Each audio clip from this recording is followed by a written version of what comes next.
Hey, good evening, everyone. Greetings.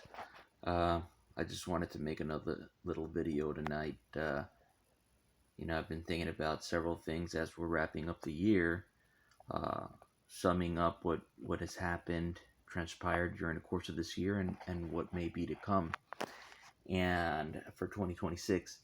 And one of the things that I was looking at is that's going to be pretty interesting, I think, and helpful, is Donald Trump here.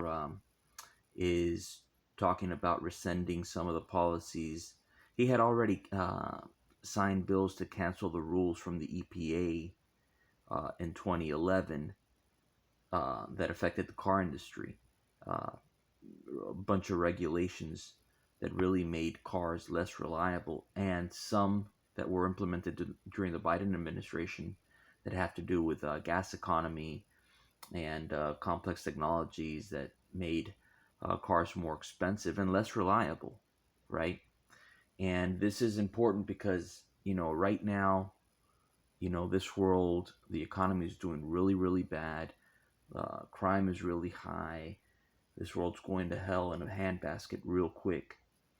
And this is something that could bring relief because we've come up on a time here where, you know, some of these policies are at fault, but in general, car makers and manufacturing and many different in almost every product is really engineering things to break, engineering things to not last, and not just engineering things to break, but engineering, to break the consumer, right?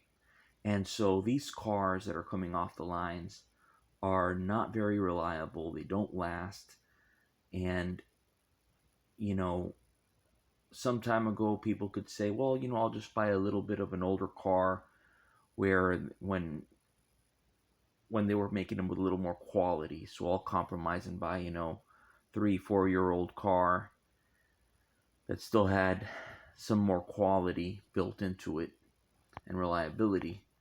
But now we're coming up on a time where those cars are too old now. They're already long in the tooth, and they already have high mileage, and they're breaking down as well. So he talks about eliminating these policies, but also about opening up the market to tiny cars. They call them K cars, and he's going to talk about that. He's going to talk about the policies here. Let's hear what he has to say. Now, under the new rules being issued today by Secretary Duffy, the Department of Transportation will rescind the Biden fuel economy prices. And I hate to say that because they were really not economy. They were really, they were anti-economy. They were horrible what they were doing to the costs and actually making the car much worse. But these policies forced automakers to build cars using expensive technologies that drove up costs, drove up prices, and made the car much worse. So he's going to cancel those. Is expected to save and the then typical. Let me stop that. We're gonna see the statement about the tiny cars. Hold on. They call them K cars. Hang on. All right, here we go. If you go to Japan, where I just left, and if you go to South Korea and Malaysia and other countries, they have a very small car, sort of like the Beetle used to be with the Volkswagen. They're very small, they're really cute. And I said, how would that do in this country? And everyone seems to think good, but you're not allowed to build them. And I've authorized the secretary to immediately approve the production of those cars. Okay, that's interesting. So, let's pull up some. I have some images here from Google Images about K cars. I don't know what models would be available or what makers or what they're talking about, but let's see what they got. Look at this. I've seen models like this. So yeah, they're not roomy. They're not comfortable, but it is an option. That one's pretty cool, sporty looking. Uh, so they have real small motors, and yes, they're not as fast, but it beats a moped, right? And if you're, if we're hurting financially, or if you just want to keep, like myself, I want to keep a low overhead. I've gotten out of debt. I don't want to, you know, uh, necessarily. I know I have to replace my car, for example. In my case, uh, I don't know. Who knows? Something interesting might come up.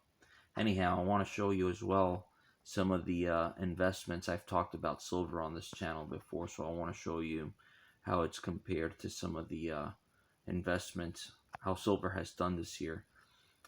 Hang on. So as you can see, on a year to date, silver has reached nearly, and the other day it was last week, had made it right up to 59.78 is the record, which was basically nearly 100% gain on the year. 100%. So silver, since, let me scroll this back so you can see, since January 2nd, it says it was at 29.90. So it's doubled. That is a 100% gain on the year. Let's compare it to gold. Here we're looking at the chart for gold, and you see that gold on a year to date has a 58% gain on the year, which is pretty respectable as well. Let's look at the S&P 5, or let's look at Bitcoin. Here you have Bitcoin. This is the year-to-date chart for Bitcoin. Bitcoin has actually gone sideways. Actually, it's down 2.74% on the year. It's down 2.74%. Let's look at XRP. Hold on. Here's XRP. Year-to-date, XRP has also is slightly down, so basically sideways movement. It's down 0.5% on the year. At the beginning of the year it was at $2.08 on January 1st, and it's $2.07 today, right now as we speak. Let's look at the stock market. The stock market for the S&P 500 is up 17%. So that's good. That's actually a good gain. NASDAQ is up 22.29% on the year. Dow Jones is up 13% or so on the year. But yeah, not, definitely the story. And I don't know, I guess you don't hear about this much, but yeah, gold and silver, nearly 50% and nearly 100% gain on the year. It really is spectacular. And I'm not here to give any financial advice, but one thing is for sure: we're moving to a time where we've been living in the economy of the bubbles. We're in the everything in a bubble economy, and companies with false evaluations. And so we're definitely going to see commodities doing well, and gold and silver have definitely been doing well and are forecasted to do well. And who knows what the new year is gonna bring. There's gonna be a new chair for the Federal Reserve, replacing Jerome Powell, and who knows what's coming, right? You got the BRICS nations exploring gold-backed currency, and we're living in a time where definitely people have lost trust in the system. And remember that the dollar became the reserve currency of the world because people trusted it, because it was as good as gold. We were in the gold standard right up until Nixon in 1971 took us off of that gold standard and basically took the rug from underneath the feet of the world financial system, right? And the system, or the country that is going to win, this financial war, currency war, is going to be the one that reestablishes trust in the system. And you're only going to do that by going back to the gold standard, whoever does that. But there's a lot of things up in the air right now. Also, right here on our hemisphere, we're looking at a possible war with Venezuela. You know, a lot of people here are thinking that it's about, fighting communism and liberating a nation, but it's really not. It's really not. And Marco Rubio, I think, definitely gave us the clue of what was really going on and why they're really going after Maduro.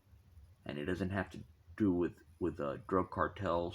It doesn't have to do with liberating Venezuela or taking out a communist, because we have communist Cuba right off of our coasts here in Florida, and they never did anything about them. But Marco Rubio said that the Iranians wanted to build a drone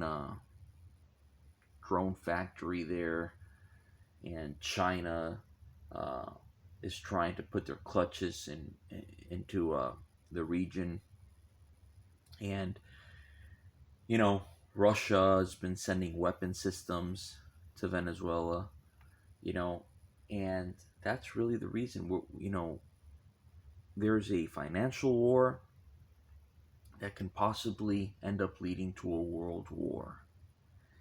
Uh, anyhow, uh, you know, let's stay prayed up and hope for the best, and see what this year brings. All right, have a great week.